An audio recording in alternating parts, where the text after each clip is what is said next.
Cabin 2337. This is a Cove Balcony. This is our very favorite cabin type here on Carnival ships. We're going right to it. Imagine you're at sea. Look at how close to the water you get to be. I mean, it's just amazing to sit out here and watch the waves go by. It is absolutely awesome. You got a decent amount of space out here. Right next to this is your bed.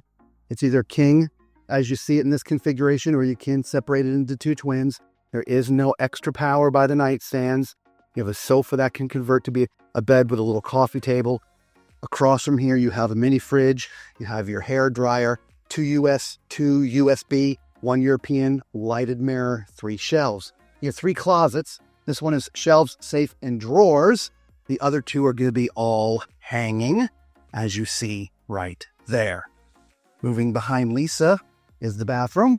Old school with the shower curtain. Toilet in a great place for someone my height at 6'4".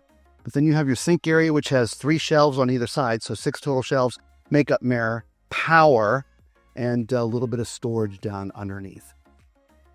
So there you go. Cove Balcony, my favorite cabin type on Carnival Cruise Lines. What do you think of the Cove Balcony? Let us know in the comments below. We'll see you on the next one. Ciao.